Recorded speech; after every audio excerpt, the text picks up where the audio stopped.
Bismillahirrahmanirrahim. Assalamualaikum warahmatullahi wabarakatuh. Halo semuanya. Balik lagi bersama saya Nurul Hadi Fauzi di channel Ngapakpedia. Oke teman-teman, mari kita lanjutkan pembahasan tentang e-ijazah ya. Jadi video kali ini melanjutkan playlist e-ijazah. Di sini kalau teman-teman yang mau lihat video khusus tentang e-ijazah, teman-teman bisa buka channel Ngapakpedia lalu ke menu playlist dan di sini ada playlist e-ijazah 2026. Kalian buka aja. Nanti videonya adalah seluruh pembahasan tentang e-ijazah yang sudah Ngapakpedia buat.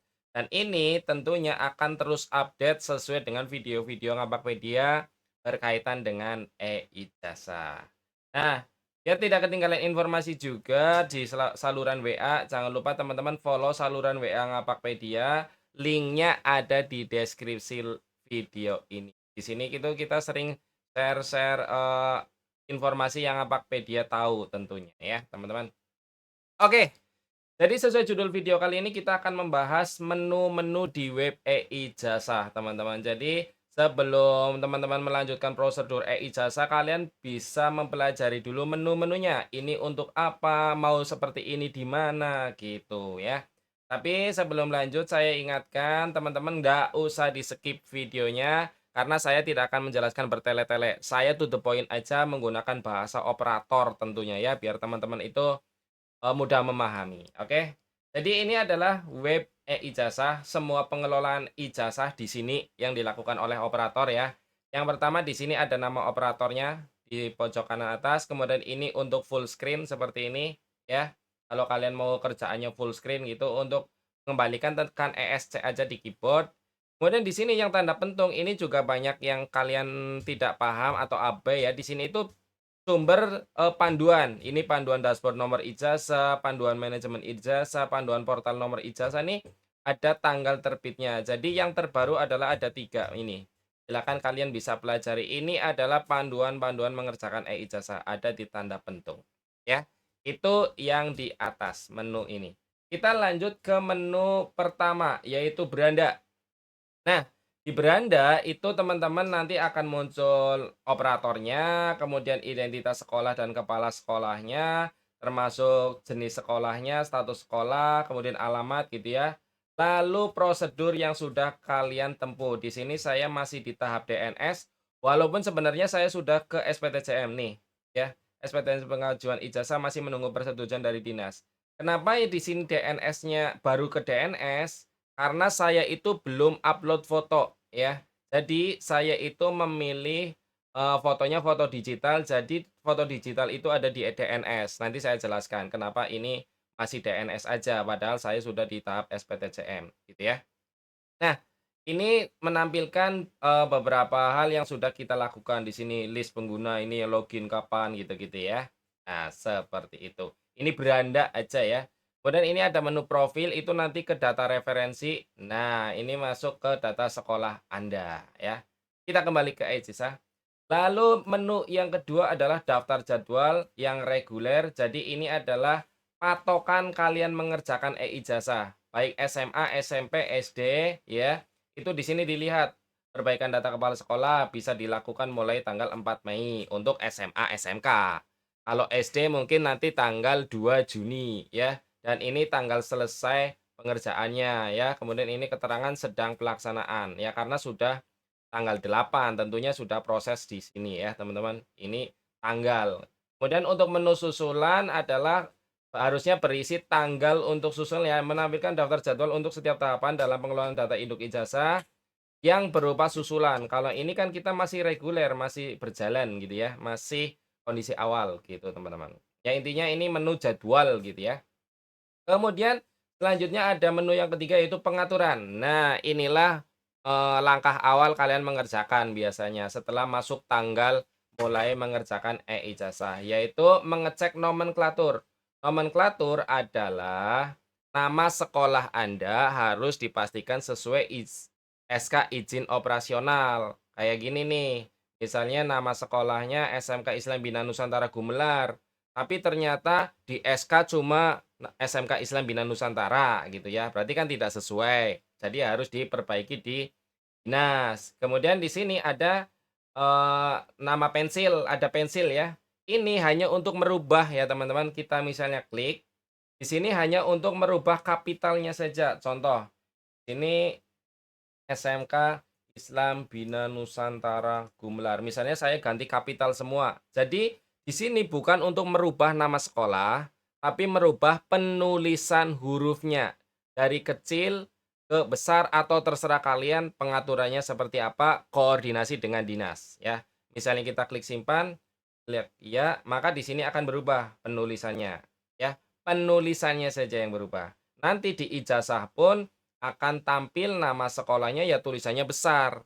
Nah, kalau saya mau rubah menjadi tulisannya kecil aja ya, misalnya SMK Islam Bina Nusantara Belar. Sementara saya masih menunggu koordinasi dengan dinas terkait penulisan nama sekolah, apakah harus besar semua atau kecil semua atau besar di awal saja. Jadi nanti sebelum pencetakan ijazah menunggu ini kepastian dari dinas ya. Ini untuk nomenklatur.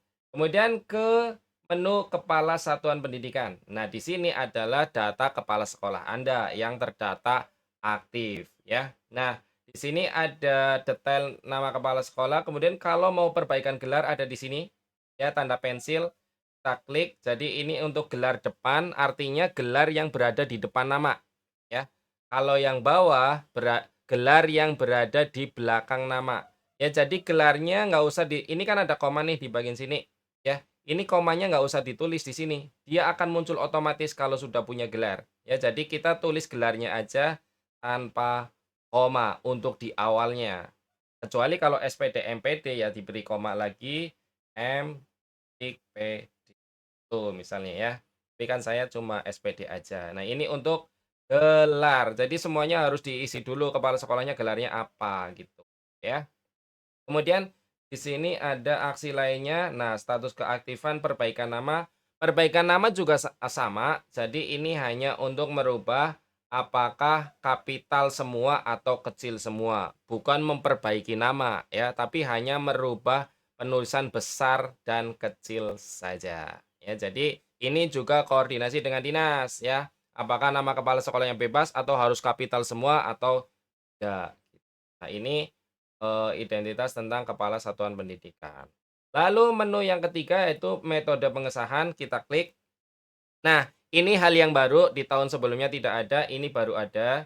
Jadi di sini metode pengesahan itu sekolahnya, ijazahnya itu mau tanda tangan basah atau tanda tangan elektronik ya. Kemudian mau menggunakan foto digital atau fotonya nanti ditempel manual. Caranya di sini ada menu pensil, itu untuk merubah. Klik di sini. Nah, ini kalau kalian pakai tanda tangan elektronik, maka tidak ada opsi untuk nempel foto, karena kalau tanda tangan elektronik sudah wajib menggunakan foto digital. Artinya kalian nanti harus upload foto. Uploadnya nanti saya tunjukkan ya.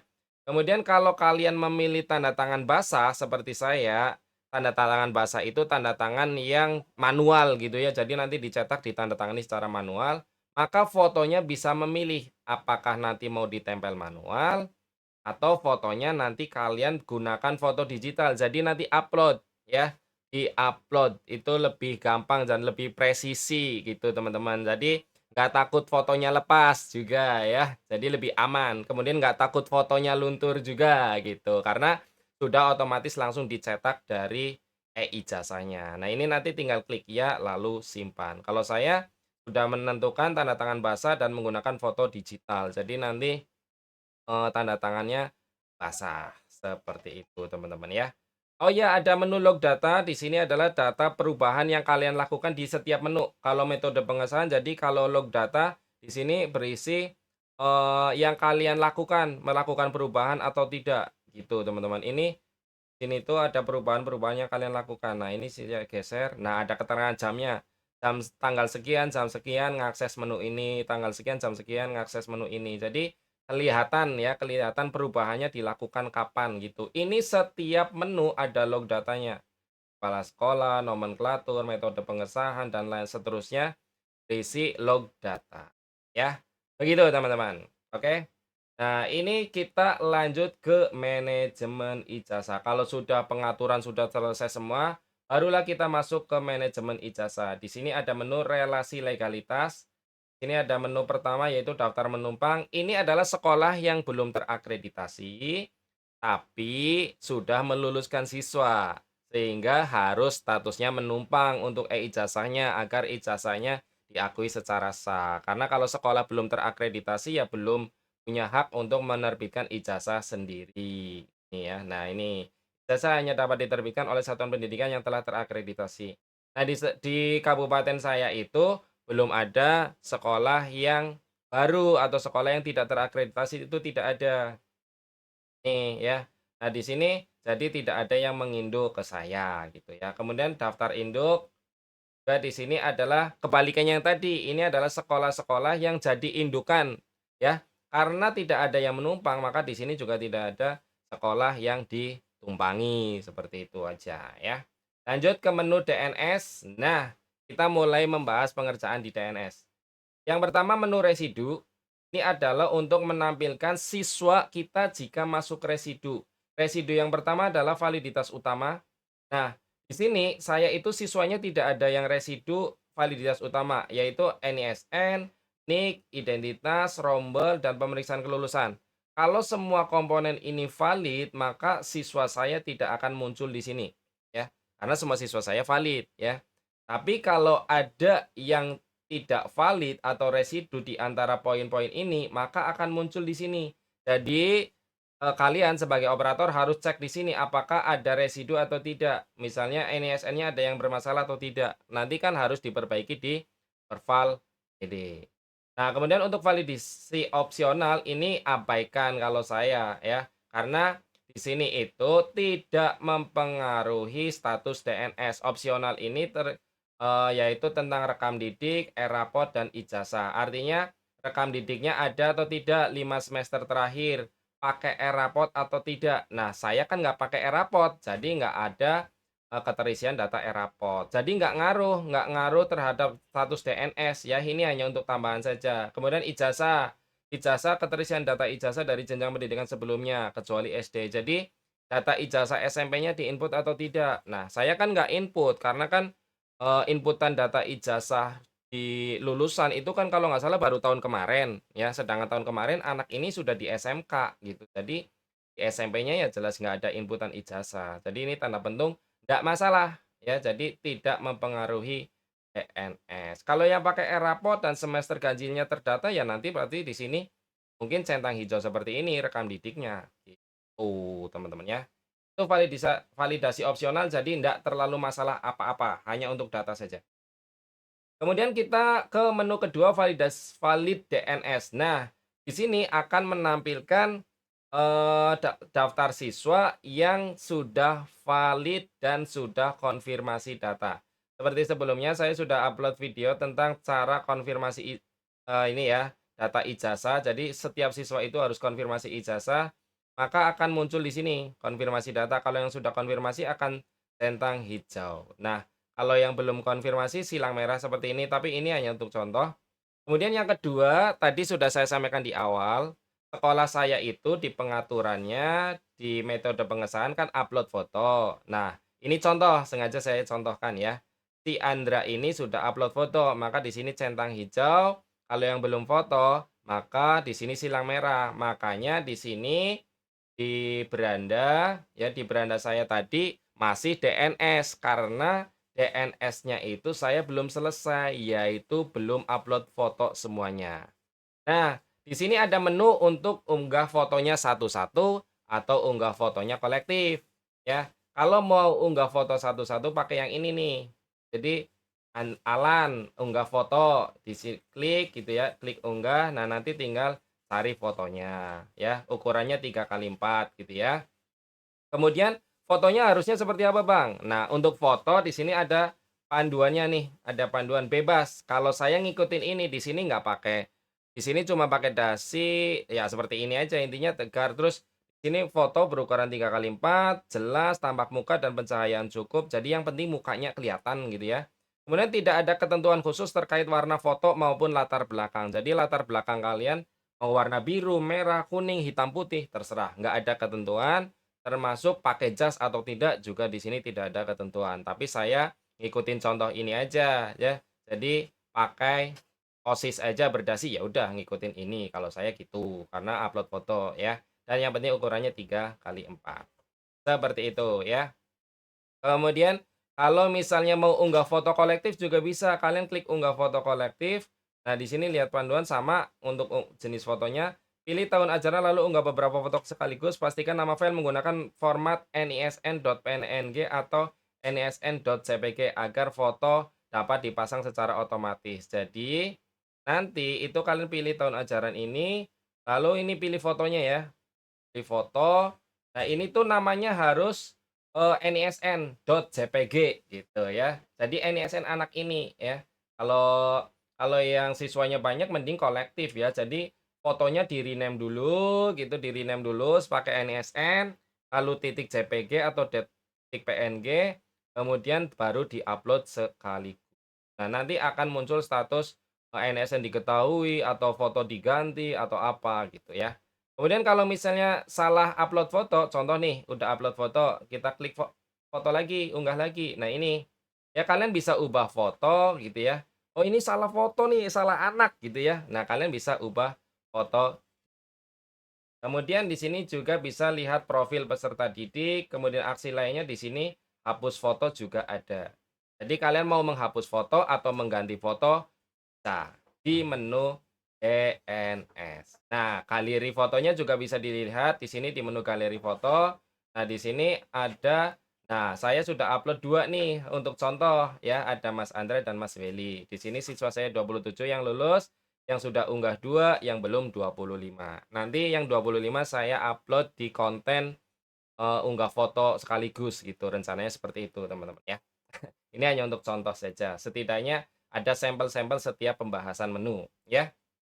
Kemudian selanjutnya di valid DNS sudah, lalu kita ke menu yang selanjutnya yaitu nomor SK kelulusan, kita klik. Nah, sini adalah cuma menginput SK kelulusan, nomornya ya. Jadi sekolah kan bikin surat keputusan kelulusan. Ya, di sini satu sekolah itu satu nomor meskipun ada yang belum valid, ada yang sudah valid, ada yang sudah di SPTJM kan. Kelulusan itu nomornya cuma satu. Surat penetapan kelulusan ya. Penetapan kelulusan bukan SKL ya. Kalau penetapan kelulusan itu contohnya begini ya. Contohnya, oh tidak dibawa ternyata. Jadi, di situ ada surat penetapan kelulusan yang menetapkan kepala sekolah dan daftar siswanya terlampir. Jadi semua siswa disebutkan. Nah ini, ya jadi mau siswanya 1.000, 2.000, nomor SK penetapan kelulusan itu cuma satu. Nah ini, SK kelulusan dibuat satu kali setiap tahun ajaran dan berisi daftar seluruh peserta didik. Ya. Jadi yang lulus atau tidak lulus gitu, teman-teman ya. Itu nomornya sama gitu di surat itu. Kalau belum ada nomornya, kalian klik tambah nomor di sini. Nah, tahun ajaran berapa dan seterusnya tinggal diisi aja ya. Nomor SK-nya ditulis sesuai dengan SK sekolah kalian. Nah, nomor SK saya di tempat saya itu ada panduannya dari dinas, depannya sekian gitu, teman-teman. Jadi, nomor SK-nya koordinasi dengan dinas seperti apa gitu ya, ada ketentuan atau bebas gitu. Silakan disesuaikan. Nanti kalau sudah tersimpan, maka nomor SK ini akan muncul di menu berikutnya, yaitu menu penetapan kelulusan. Kita klik. Nah, di menu ini memunculkan data-data siswa yang sudah kita luluskan, yang sudah kita opsi tidak lulus, yang belum ditetapkan kelulusan. Nah, karena saya kan sudah luluskan semua nih 27 anak. Jadi semua siswa sudah masuk di menu lulus. Kalau yang tidak lulus akan tampil di sini. Kalau yang belum melakukan penetapan kelulusan maka muncul di sini. Nah, untuk melakukan kelulusan ya kita pilih dulu yang belum ditetapkan, baru nanti di sini ada menu luluskan semua, sesuai video saya yang ini, tutorial meluluskan siswa di e-ijazah ya. Ini sudah ada panduan. Nah, ini nanti di menu lulus ini kalian juga bisa melihat ini profil peserta didik dan pratinjau ijazahnya. Misalnya contoh klik pratinjau ijazah. Nah, nanti akan kelihatan tampilan ijazahnya. Nah, yang tadi saya sebutkan nama sekolahnya besar kecil itu di sini, teman-teman, ya. Di yang tadi di pengaturan nih, di nomenklatur, ya. Sini nama sekolahnya kan tadi saya tulisnya, besar di awal, maka di sini pun akan sama. Ketika saya di nomenklatur, saya tulis besar semua, maka di nama sekolah di sini juga akan menjadi besar semua. Kemudian nomor SK kelulusan juga akan tercantum di ijazah, di sini nih, yang nomor tadi SK kelulusan, ya, yang poin 3. Jadi benar-benar hati-hati dalam menulis SK penetapan kelulusan ya, jangan sampai salah, seperti itu. Nah, karena nanti tercantum di ijazah, teman-teman, oke? Nah, itu untuk penetapan kelulusan jadi di menu ini. Kemudian selanjutnya adalah menu pembuatan SPTJM. Kita klik. Nah, di sini adalah menampilkan SPTJM yang sudah kita buat. Yang belum disetujui di sini, yang ditolak atau tidak disetujui di sini, yang sudah disetujui di sini. Nah, saya itu baru bikin satu karena memang semua siswanya sudah saya SPTJM-kan 27 dan masih menunggu persetujuan dinas. Khusus SPTJM ini bisa dibuat bertahap. Jadi kalau kalian sudah menetapkan, misal ada 100 siswa, kalian luluskan dulu 50, yang 50 belum valid datanya, bisa. Nanti, di sini di SPTJM-kan yang 50 dulu. Nanti kalau 50 berikutnya sudah valid, di SPTJM-kan lagi, diluluskan lagi, bisa menyusul. Nanti bikin SPTJM baru, khusus siswa yang baru perbaikan tadi, gitu teman-teman. Jadi, SPTJM itu bisa dibuat kalau sudah ada penetapan kelulusan dan sudah ada nomor SK penetapan kelulusan juga, ya. Kalau sudah seperti ini berarti tinggal nunggu disetujui, ya. Ini untuk 27 siswa. Di sini ada menu batalkan SPTJM. Kalau ada data yang salah, kalian mau perbaiki, bisa dibatalkan. Kalian juga bisa melihat di sini ada daftar siswanya. Daftar siswa yang sudah di SPTJM-kan. Contoh kasus tadi, 100 siswa. Yang di SPTJM-kan 50 dulu, karena yang 50 belum valid, jadi belum diluluskan, gitu. Bisa seperti itu, teman-teman ya. Lebih jelasnya bisa lihat video pembuatan SPTJM. Nah, cara membuat SPTJM ijazah juga sudah ada video, ya. Seperti itu ya, teman-teman. Ini tinggal nunggu persetujuan saja. Kemudian detail SPTJM-nya bisa lihat di sini. Jadi nanti di sini siapa kepala sekolahnya, jumlah siswanya berapa, itu bisa dilihat, ya. Itu sampai di sini menu DNS sudah selesai. Langkah selanjutnya adalah DNT. Ini adalah menu DNT. Nah, di sini itu ada menampilkan valid DNT dan residu DNT. Residu DNT itu adalah daftar siswa yang sudah di SPTJM-kan, tapi belum disetujui atau ditolak, ya. Jadi masuk residu DNT. Nah, masuk residu DNT ini kalau kita sudah bikin SPTJM. Kalau belum bikin SPTJM, ya daftar siswanya tidak muncul di sini. Nanti kalau SPTJM-nya sudah disetujui, maka akan masuk ke valid DNT. Nah, kalau sudah masuk ke valid DNT, maka akan terbitlah nomor ijazah nasional atau NIN gitu, teman-teman. Setelah terbit DNT-nya valid, maka akan masuk ke sini, ke daftar penomoran. Nah, di sini nanti kita setting tanggal cetak ijazah dan di tanggal cetak itu nanti hati-hati ya karena satu kali input tahun lalu, jadi jangan sampai salah. Kemudian di sini nanti akan muncul nomor ijazah nasionalnya, kemudian cetak ijazah juga dari sini, download ijazah juga dari ini. Kemudian ini ada menu perbaikan ijazah tahun lalu dan penerbitan ijazah tahun lalu ya. Ini untuk perbaikan, mengajukan perbaikan di sini nih yang nanya-nanya, "Bang, kalau nerbitan ulang atau perbaikan ijazah tahun lalu gimana?" Ya ini menunya di sini. Nih, menu perbaikan ijazah, ya. Kemudian yang menu lainnya pengelolaan ini hanya untuk link ke verbal PD, link ke dashboard ijazah, kemudian link ke Dapodikdasmen dan link ke EMIS. Itu aja. Jadi menu-menu di ijazah seperti itu penjelasannya, teman-teman, ya. Oh iya, di sini juga di beranda ada pemberitahuan. Jadi ini silakan dibaca ya, bahwa setiap hari ada pemeliharaan rutin dari jam 5 sore sampai jam 8 malam. Jadi kalau kalian kerjakan di jam ini, kok nggak kesimpan, kok lelet, kok loading, ya karena sedang pemeliharaan rutin. Ya, mengerti. Nah, sekali lagi saya tegaskan kenapa ini di sini masih DNS saja padahal saya sudah di tahap SPTJM. Karena di DNS ini saya belum upload foto digital sesuai dengan pemilihan di pengaturan metode pengesahan karena saya pilih upload foto. Nanti kalau sudah upload foto semua ya berarti nanti akan langsung ke SPTJM. Kelulusan SPTJM-nya jadi biru seperti ini, menyala abangku. Gitu teman-teman ya. Jadi itu penjelasan menu-menu di web e-ijazah, semoga teman-teman bisa paham, alur pengerjaan e-ijazah dan fungsi menu-menunya. Oh, jadi kalau mau perbaikan di sini, oh menu ini untuk ini, oh ternyata bisa perbaikan gelar, oh ternyata bisa pembatalan dan lain sebagainya. Terima kasih, semoga video ini bermanfaat. Jika ada yang mau ditanyakan silakan tinggalkan pesan di kolom komentar. Kurang lebihnya mohon maaf, saya akhiri. Salam satu nusa, salam satu bangsa, salam satu bahasa, salam satu data. Salam terakhir, salam Apakpedia. Wassalamualaikum warahmatullahi wabarakatuh. Terima kasih.